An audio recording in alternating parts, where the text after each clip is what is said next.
सोचिए, एक civil service officer की मंथली इनकम कितनी होगी? क्या इतनी होगी कि जब जांच की जाए तो उनके घर से 92 लाख बरामद हों?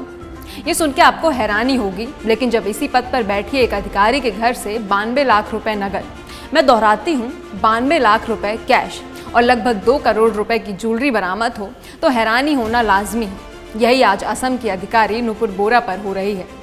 असम की 2019 बैच की सिविल सर्विस अधिकारी नुपुर बोरा, जो एक ब्राइट एंड प्रॉमिसिंग अफसर मानी जाती थी, अब एक बड़े करप्शन स्कैंडल की वजह से चर्चा में है। सोमवार को मुख्यमंत्री हेमंता बिस्वा शर्मा की स्पेशल विजिलेंस सेल ने उन्हें गिरफ्तार किया। ये कार्रवाई अचानक नहीं हुई, बल्कि लंबे समय से नुपुर बोरा पर निगरानी रखी जा रही थी।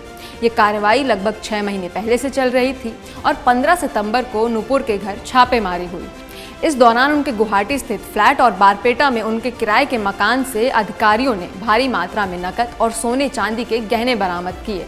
कुल मिलाकर 92 लाख से ज्यादा रुपए नकद और लगभग 2 करोड़ रुपए की कीमत के गहने नुपुर के घर से मिले। अधिकारियों का कहना है कि अब तक की सबसे बड़ी नकद बरामदगी है। इसके अलावा उनके नाम पर गुवाहाटी में कई फ्लैट और प्लॉट भी पाए गए। नुपुर बोरा असम के बारपेट जिले में सर्कल ऑफिसर के पद पर तैनात थी। सर्कल ऑफिसर का काम जमीन से जुड़े रिकॉर्ड रखना, राजस्व वसूली करना और स्थानीय प्रशासनिक मामलों को संभालना होता है। नुपुर बोरा पर आरोप है कि उन्होंने राजस्व विभाग में काम करते समय अवैध तरीके से जमीन के सौदे करवाए। मुख्यमंत्री हेमंता बिस्वा शर्मा ने खुद बताया कि बोरा पिछले 6 महीने से सरकार की निगरानी में थी।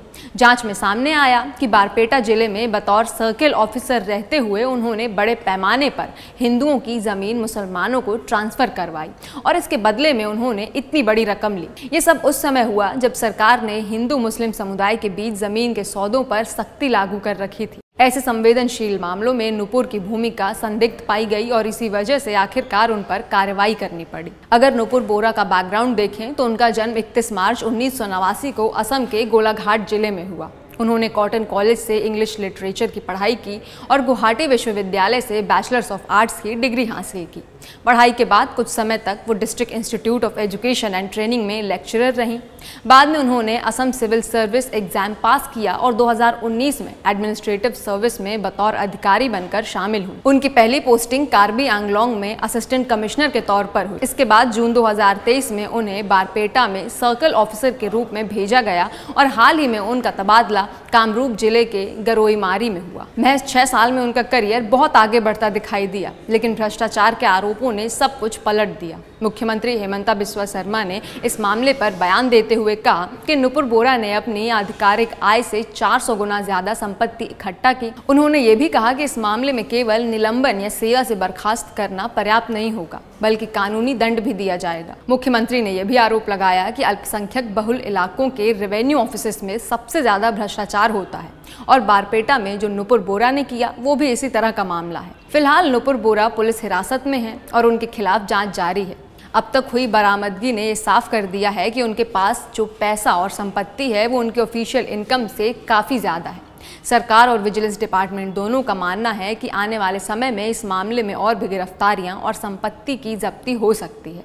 एक समय में युवा पीढ़ी के लिए प्रेरणा मानी जाने वाली नुपुर बोरा का करियर अब भ्रष्टाचार और अवैध गतिविधियों के आरोपों की वजह से सवालों के घेरे में है।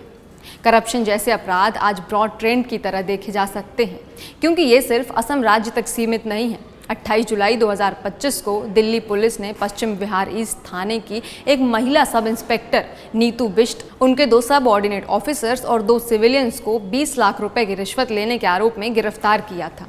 शिकायतकर्ता, जो एक एजुकेशनल कंसल्टिंग फर्म चलाते हैं, उन्होंने बताया कि पुलिस अधिकारी उनके ऑफिस पहुंचे और उनके बिजनेस को अवैध बताते हुए दबाव बनाने लगे। पुलिस ने आउटर डिस्ट्रिक्ट की मदद से शिकायतकर्ता के अनुरोध पर ट्रैप बनाया और सब इंस्पेक्टर को थाने पर ही रंगे हाथ पकड़ लिया।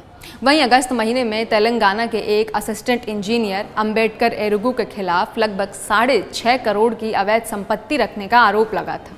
उनके पास एक बड़ी बिल्डिंग, फ्लैट, जमीन, लग्जरी गाड़ी और 2 करोड़ से भी ज़्यादा नगद मिला था। भारत में भ्रष्टाचार के स्तर को अगर समझना है तो ट्रांसपेरेंसी इंटरनेशनल की करप्शन परसेप्शन इंडेक्स की रिपोर्ट को देखिए, जो अलग अलग देशों में सरकारी भ्रष्टाचार के स्तर को मापता है। भारत का CPI यानी करप्शन परसेप्शन इंडेक्स स्कोर 38 है, जो इसे 180 देशों में से 96 स्थान पर रखता है। CPI 0 से 100 के स्केल पर होता है। 0 यानी हाई करप्शन, वहीं 100 का मतलब हुआ बिल्कुल भ्रष्टाचार नहीं है। भारत का 38वां स्कोर बताता है कि भ्रष्टाचार काफी ज्यादा है, यानी सरकारी तंत्र और पब्लिक सर्विस में गड़बड़ियां आम है। ट्रांसपेरेंसी इंटरनेशनल हर साल दुनिया के 180 देशों का करप्शन परसेप्शन इंडेक्स तैयार करता है। भारत इस सूची में 96 स्थान पर है, यानी लगभग आधे से ज्यादा देश भारत की तुलना में कम करप्ट हैं।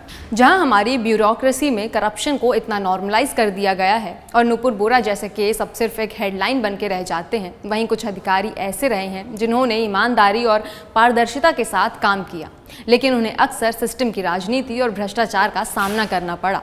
उदाहरण के लिए अशोक खेमका, जो हरियाणा कैडर के 1991 बैच के IAS अधिकारी हैं, उन्होंने अपने 34 साल के करियर में 57 बार ट्रांसफर का सामना किया। उनका अंतिम ट्रांसफर दिसंबर 2024 में हुआ था और वो 30 अप्रैल 2025 को रिटायर हुए। उनकी स्थिति इस बात का सबूत है कि सिस्टम में टिके रहने के लिए अक्सर अधिकारियों को भ्रष्टाचार या अनैतिक प्रथाओं का सहारा लेना पड़ता है।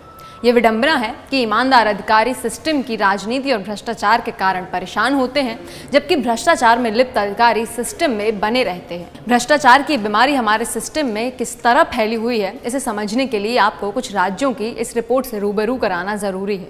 सबसे पहला है उत्तर पूर्वी राज्य जम्मू और कश्मीर। एक RTI के जरिए जानकारी मिली कि जम्मू कश्मीर में पिछले 5 सालों में 90 सीनियर ऑफिसर्स भ्रष्टाचार के मामलों में फंस चुके हैं। 2019 से 2024 के बीच एंटी करप्शन ब्यूरो ने कुल 515 करप्शन केसेस दर्ज किए, जिनमें 89 कश्मीर एडमिनिस्ट्रेटिव सर्विस ऑफिसर्स और एक IAS ऑफिसर शामिल थे। दूसरा है मुंबई, जहां एंटी करप्शन ब्यूरो के पास 2019 से नवंबर 2022 तक करप्शन की कुल 10,930 शिकायतें आईं। इनमें से 276 मामलों में ही जांच शुरू की गई और इन जांचों में से केवल 4 मामलों में FIR दर्ज की गई। यह आंकड़ा दिखाता है कि एंटी करप्शन ब्यूरो की कार्रवाई की दर करप्शन जैसे मामलों में बहुत कम है। विशेषज्ञों का कहना है कि यह स्थिति भ्रष्टाचार को बढ़ावा देती है। 9 सितंबर को उत्तर प्रदेश के लोकायुक्त न्यायमूर्ति संजय मिश्रा ने साल 2024 की रिपोर्ट राज्यपाल आनंदीबेन पटेल को सौंपी। इस रिपोर्ट में बताया गया कि कितने भ्रष्टाचार और पद के गलत इस्तेमाल के मामले सामने आए। इनके आधार पर 4 IAS अधिकारियों, 10 नगरपालिका अध्यक्ष और 93 अन्य सरकारी अफसरों के खिलाफ कार्रवाई करने की मांग की गई है। मैं भारत देश और उसके संविधान की सेवा करने की शपथ लेता या लेती हूँ। अपने कर्तव्यों का पालन पूरी ईमानदारी और निष्ठा से करूँगा या करूँगी। ये शब्द उस IAS अधिकारी के होते हैं जब वो शपथ लेता है। आपने भी न जाने कितने IAS एस्पिरेंट्स के इंटरव्यू सुने या देखे होंगे, जिसमें उनसे ये सवाल अक्सर पूछा जाता है, IAS बनने की वजह। और मॉक इंटरव्यूज में IAS बनने की वजह पूछे जाने पर वो एस्पिरेंट्स बताते हैं कि देश की सेवा उनका उद्देश्य है। लेकिन एक ऐसी देश की सेवा है जहां सालों की मेहनत के बाद IAS अधिकारी बनने का सपना देश की सेवा करने की मानसिकता के साथ शुरू होता है, लेकिन भ्रष्टाचार पर खत्म होता है। इस पर सोचने और सवाल करने की जरूरत हम सभी को है। इस पर आपकी राय हमें कमेंट सेक्शन में बताइएगा। मैं खुशबू और आप देख रहे थे जिस्ट।